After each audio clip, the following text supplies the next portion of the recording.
Good afternoon. It is wonderful to be here on a day as important as this. Over the past few decades, we have witnessed women progress in the workforce, displaying excellence, commitment, and resilience across industries. We have seen women rise to be champions for change, pioneers of thought, all while wrestling with systems that have been unable to upgrade at the same pace as them. Brava, ladies. The strength of unequal pay rests on the notion of unequal value. It is an issue of equity. When men began sports leagues, they were supported by billions in taxpayer subsidies. They were prioritized in media and afforded time to grow. The investment was great, and the return was great. I have watched and joined a league of women who are remarkable at their craft. And together we have asked for the same grace that was extended to men in the formative years of their leagues, true investment. I've spoken about equal pay in formal settings such as this and in informal exchanges. Often I'm resisted with declarations like, there just isn't enough interest in women's sports. My response is always this. You would never expect a flower to bloom without water.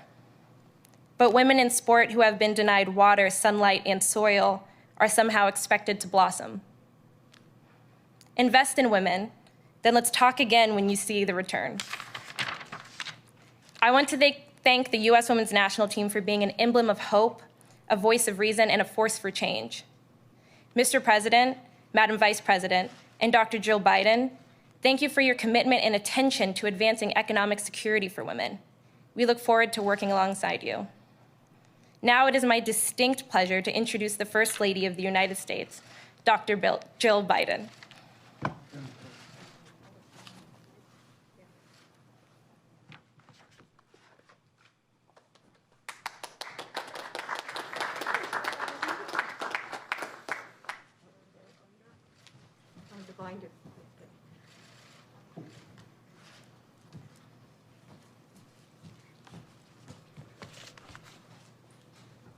Thank you. You know, Margaret, you've been called one of the most exciting players to watch this year. And though you are new to the national team, you've already stepped up to serve on the league's collective bargaining executive committee. So thank you for your leadership and for being a role model to so many young women and girls around this country. Thank you. So hello, everybody, and welcome to the White House. When I got my first teaching job, I was thrilled. After years of getting my degree and substitute teaching, I was finally going to be able to start the career that I had been dreaming about. And then I found out that they were paying me only 75% of the man who was actually hired the same time. I couldn't believe it. It wasn't just the money, though that was unfair. It was the lack of respect, the discrimination. Why was my work worth less? We were working the same hours, teaching the same number of students, and had similar experience. Well, that was in 1975. And today, all these years later, there are women who are still in the exact same position.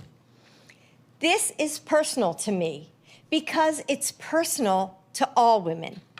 It's one example of how we still treat women differently than men, and it's wrong. And as this pandemic widens the income-wealth gap between men and women, it's urgent. Because this issue is so much bigger than the number on a paycheck. Our work gives us a sense of purpose. It's often how we make our mark on the lives of others and the world. For me, teaching isn't just a job. It's part of who I am. And that's why when I became First Lady, the honor of a lifetime, I also knew that I had to do it while holding on to this piece of myself. I had to keep teaching. As Joe's dad used to say, a job is so much more than a paycheck. But our paychecks reflect how we are valued by our employers and even by our communities. How do we value women when they have to work 3 months and 24 days longer to make the same amount as their male colleagues? How do we value the Black and Latina women who have to work many months more just to make up that same number? Equal work deserves equal pay, no matter who does it. And since my first teaching job, we've made progress in many ways. But I don't want my granddaughters to having to fight this same battle. I don't want them to worry about getting paid less solely based on their gender. It's way past time to pay women equally. And with the passion and dedication of leaders like Megan Rapinoe, I know we can get there. And Megan, you'll have to forgive me, but I decided not to dye my hair purple again. The last time I saw her, I sprayed purple on my hair. But that doesn't mean I'm any less excited that you are here. One of my most cherished moments with my grandkids was watching the U.S. women's soccer team win the World Cup in 2015. They were in awe of you, especially our soccer player, my granddaughter Maisie. And then you went on to become the first team in history to win 4 women's World Cup titles. You've shown again and again and again that grit, skill, and the ability to bring home championships have no gender. And you've been fearless in your mission to make sure that pay has no gender either.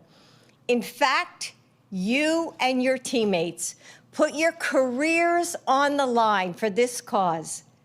When you saw your male colleagues being treated differently, you stood up and you said, enough. That courage is why you are a hero to my grandchildren and fans around the world. Over and over, you inspire us to stand tall and speak out. From our whole family, and especially our granddaughters. Thank you. Thank you.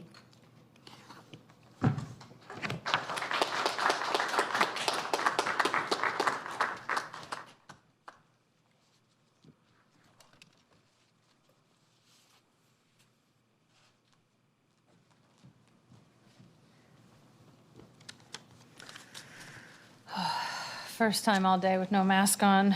It's nice. It's nice. I'm sure you all feel the same. Okay. I need a fancy presidential binder. Maybe one of these days. Dr. Joe Biden, thank you so much for the introduction and your amazing words. Good afternoon, everybody.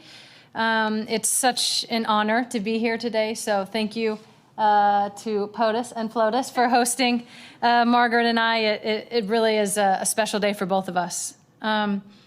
There's not many, I can probably count them on half a hand, moments where I find myself without the words to say. And today I did when I walked into the Oval Office here at the White House. Just, you can't help but pause and take a moment to acknowledge those who have walked these halls before you.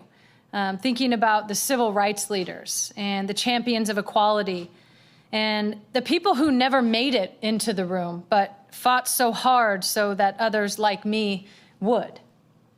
I can't help but feel inspired and grateful to them, and also a deep sense of responsibility. I'm a member of the LGBTQ community with pink hair, and where I come from, I could have only dreamed that I would be standing in the position I am today at the White House. I'm also a professional athlete, And I've helped, along with all of my teammates virtually here today, one teammate literally here today, win 4 World Cup championships and 4 Olympic gold medals for the United States. And despite those wins, I've been devalued, I've been disrespected, and dismissed because I am a woman. And I've been told that I don't deserve any more than less because I am a woman. You see, despite all the wins, I'm still paid less than men who do the same job that I do. For each trophy, of which there are many, and for each win, for each tie, and for each time that we play, it's less.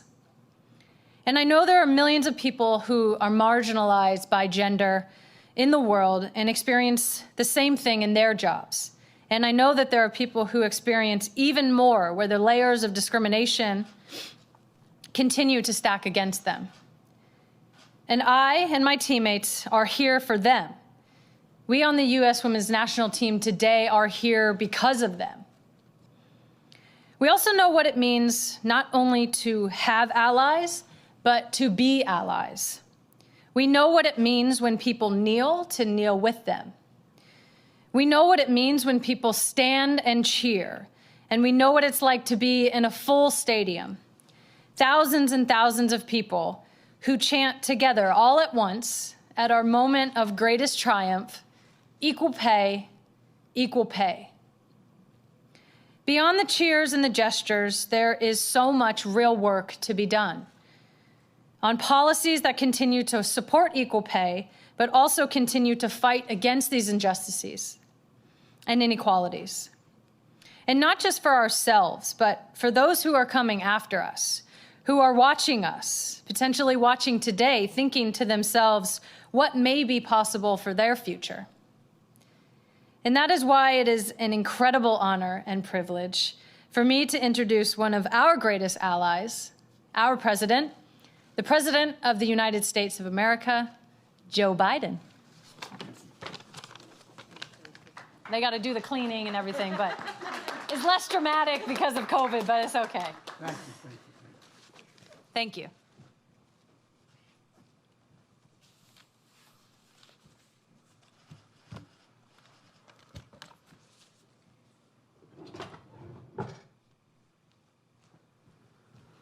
Well, good afternoon, everyone. Megan and Margaret, thank you. Thank you for being here. And all your teammates virtually, thank you as well. I'm an unadulterated fan. Not a joke. Not a joke.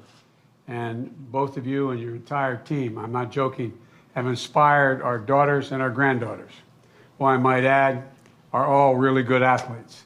One two-time All-State, my niece, All-American. There's a whole lot of talent in the Biden family athletics, almost all on the women's side of the equation.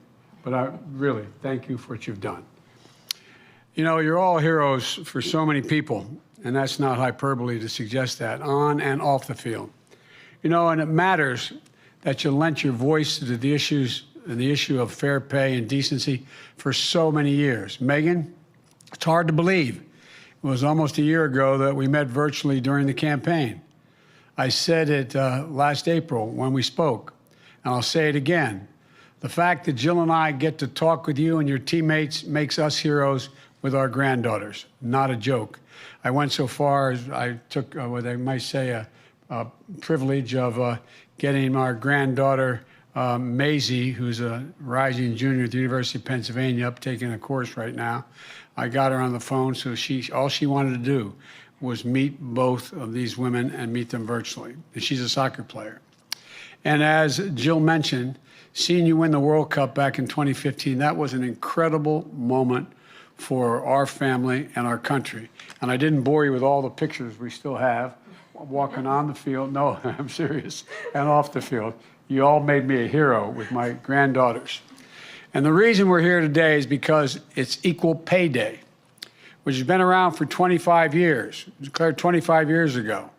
Equal Pay Day. Though not enough people know about that, as they should. You know, it's a day that measures how much longer women typically have to work to match what men make in a single year. That's what Jill was talking about. And it's shocking when you look at the numbers. 12 years ago, when President Obama and I came into office, the very first law we enacted was the Lilly Ledbetter Fair Pay Act, and Lilly was standing at our side. This year, that year I should say, in 2009, we marked Equal Pay Day occurred in late April. By late April, women will have made at that time, on average, what men make in 12 months. They had to go all the way through January, February, March, and April to catch up. That meant that it took women until April of 2009 to earn the same amount of money that a man made in all of 2008. Another way to look at it is it took more than 15 months for a woman to earn the same amount that a man made in 12. And more than 3 extra months, it's more than that. And it's even longer for women of color. And it's wrong. This year, Equal Pay Day falls in late March, which is a little bit better, but not much, from late April to late March. And frankly, we shouldn't be satisfied until Equal Pay Day is no longer even necessary to mention at all. The reality, though, is that in nearly every job, more than 90% of the occupations, women still earn less than men. 82 cents on the dollar on average. For AAPI women, it's 87 cents for every dollar a white man earns. For black women, it's 63 cents. For Native American women, it's 60 cents. For Hispanic women, it's 55 cents. It doesn't matter if you're an electrician, an accountant, or part of the best damn soccer team in the world. The pay gap is real. And this team is living proof that you can be the very best at what you do and still have to fight for equal pay. You know, as Jill mentioned, this pandemic has only exacerbated the problem. Women are on the front lines as essential workers, particularly women of color, in hospitals, grocery stores, childcare facilities, farms, factories, but they're still earning less. More than 2 million women have dropped out of the workforce since the pandemic started. 2 million. And now we're at the lowest rate of women participation in the labor force that we've been in more than 30 years. Let me say that again. The lowest percent of women in the workforce had to go back 30 years to get to where we are today. A lot of that is because so much extra weight of caregiving and responsibilities falling on their shoulders. It causes women to miss work, cut hours, and leave their jobs and care for their children and aged loved ones. That in and of itself shows some discrimination. How many men are staying home and doing it and the women staying in the workforce? It undermines financial security. And by the way, it's hard. I was a single parent with 2 children after my first wife and daughter were killed well over 40 years ago. And the fact of the matter is, I was a U.S. Senator. I was 29 years old. I was making $42,000 a year, and I couldn't afford help to take care of my kids while I worked. Thankfully, my mother, my sister gave up her job, my brother, they helped me raise my kids. It undermines financial security for women and families. It hurts our entire economy when we lose the talent and hard work of so many people. In the American Rescue Plan you've heard so much about that we just passed, it was designed to address this core challenge. It puts money directly into the pockets of people who need it the most. $1,400 checks for 85% of American households. The 100th million check has been deposited as of today, and many more are on the way. It also expanded the child care tax credit. And here's what that means for those of you who don't know. Right now, if you file for federal income tax, you get up to $2,000 credit for each child. But if you need help the most, if you're making a minimum wage job and you don't make enough to pay federal income tax, then you don't get this credit. But because of the American Rescue Plan we passed, if you have 2 children under the age of 6, for example, and you're making $7.25 an hour, which is the minimum wage so many people are making, you'll get a check for $3,600 per child, or $7,200. Roughly, you get $500 a month. It's mailed to you by the federal government. That's life-changing. The American Rescue Plan is going to cut poverty across the board in America by about 31%. and that's a significant lift up for women. The law provides $360 billion for funding state and local governments. What that means is that's going to prevent layoffs and jobs often held by women, nurses, teachers, healthcare workers, home health care aides, because the states have to balance their budget because they can't, because of the lack of income coming in without the help from the federal government. They have to lay off those essential workers. And the law also includes $130 billion to reopen our schools safely, $40 billion for invest in child care investments, $160 billion to get the country vaccinated and beat this pandemic. All this is going to give millions of women, including many moms and dads too, the freedom to rejoin the workforce and make the career choices that are best for them and their families. But there's so much more we need to do, so much more. We need the Congress to pass the Paycheck Fairness Act. The bill will remove loopholes in the law allowing employers to justify gender pay disparities. It would help hold employers accountable for systemic pay discrimination. It would help level the playing field for women and people of color by making it easier for workers to challenge the disparities as a group. It would increase pay transparency. By that I mean, there's a whole range of American corporations. If you sign the Fortune 500, you sign up with them, you cannot reveal, it says in your contract, you cannot reveal your salary to another employee. Why is that? They don't want me sitting there saying, well, I'm making $60,000 with a woman doing the same job, and she looks at you, you're making 60, I'm making 40. They actually try to hide it. That's what I mean by transparency. Some employers may not allow you to know, exactly, as like I said, how much the person sitting next to you is making. Some may even discipline you for asking that. That has to change.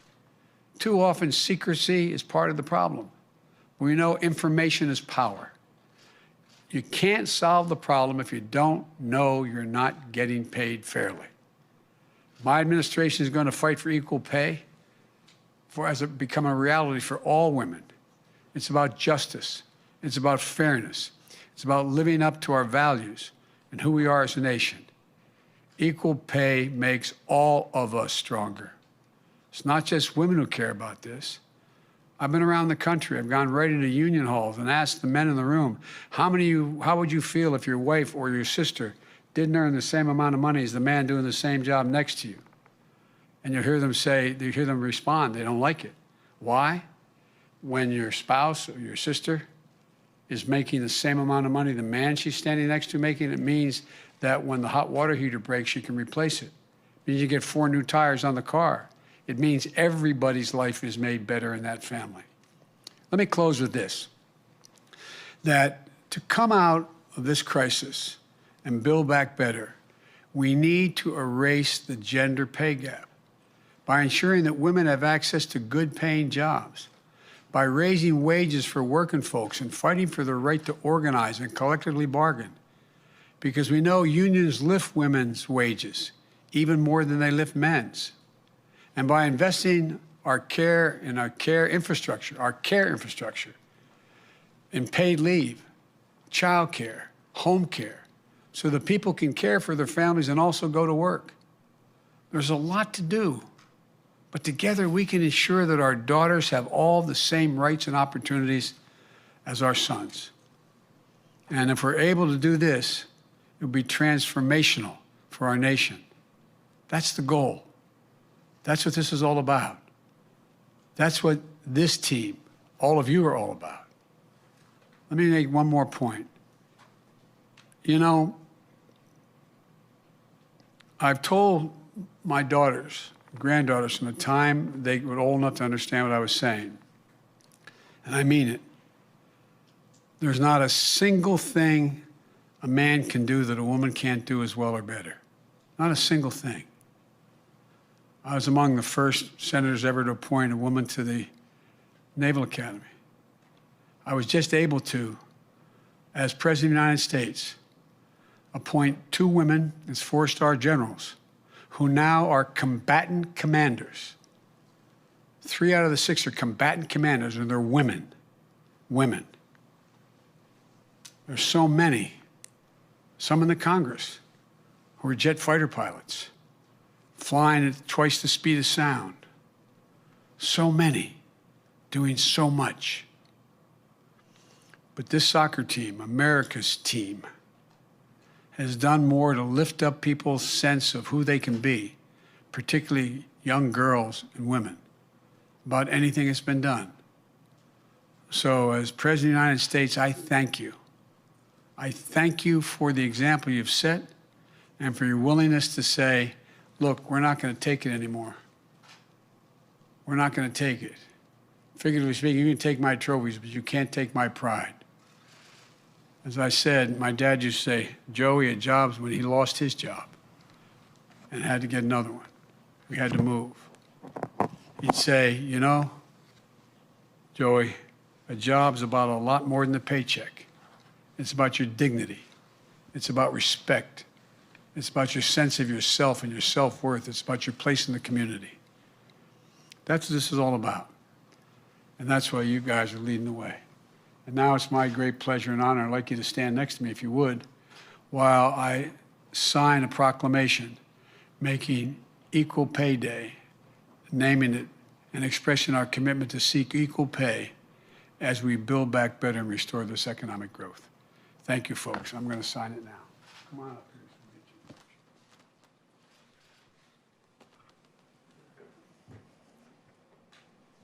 The title of the proclamation is National Equal Pay Day 2021.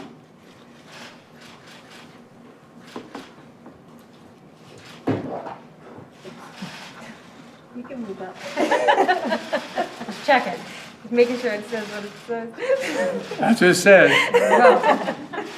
Joseph R. Biden. Junior, Junior. my dad is Junior. a fine man.